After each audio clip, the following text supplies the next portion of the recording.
Hello everyone, and welcome to another video in the Travel Photography Demystified video series. I know the class has officially ended, the course has ended, but I really appreciate you guys staying, and I hope to keep these conversations going and just sharing again my tips and tricks and things that I have learned along all these years traveling and taking photographs, and hopefully these are beneficial for you as well. Today's video is something a little bit more generic. I think it applies to any sort of travel, even if it is not for a photography trip.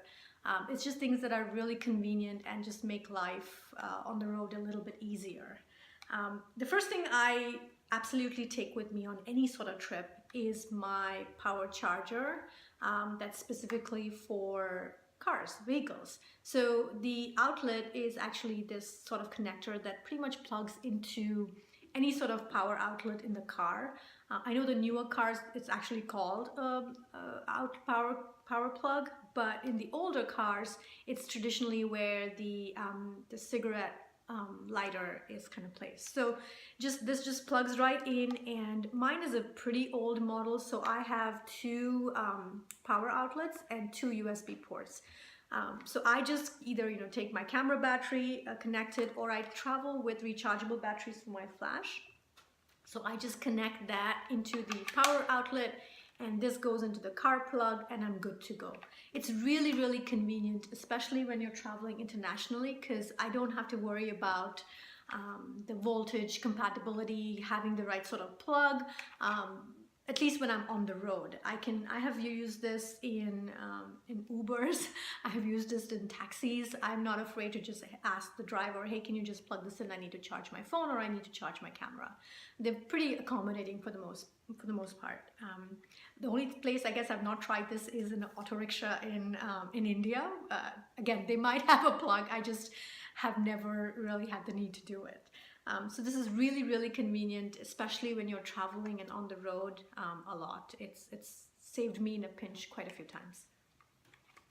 The next thing is this lens cleaning kit. I highly recommend some sort of lens cleaning kit, even if you're traveling, like I said, with your phone or your iPad or anything of that sort, because let's face it, when we travel, the dust, the dirt, it all kind of seems to just gravitate towards your, your lens cover, your lens surface, or your phone, and it's just icky. So rather than kind of taking my shirt and rubbing it and scratching it, I really like this. I got it free from Adorama a couple of years ago when I ordered a lens, but I use this all the time. So it kind of looks like this, and I don't add additional stuff in. I guess you could, there's space for it, but it has a alcohol lens filter screen cleaner, so it even works really great for laptops. It has the cloth. Mine is super dirty, just ignore that. It has a blower, and this is really great, especially when you want to clean the lens contacts. You don't want to touch your finger or even a cloth to it. You're just going to blow air and clean the dust out from the sensor. And it also has this sort of a lipsticky kind of looking thing that turns right in, and the brush comes out. So this actually keeps it a little bit more clean, because when it's not in use, just kind of turn it around and close it. So again, it's pretty lightweight. It is very, very convenient, especially when you are out and about, and you're constantly traveling, and your equipment gets dirty. Please don't use saliva. That's just gross, and it can damage your lens. Don't use harsh fabric. This has everything in it. So even if it's not from Adorama, just kind of carry something that is a lens, sort of a lens cleaning thing. And lastly is my handy dandy timer. My camera does have the timer. It's I think 3 seconds and 10 seconds, but this is really great because if I want to do night photography, if I want to do star trails, if I just want to do slow shutter, I really love this, because a sturdy camera and a tripod, and this thing is golden. And even if you don't have a tripod, you can always prop up your gear against a steady surface, and use this to take a shot.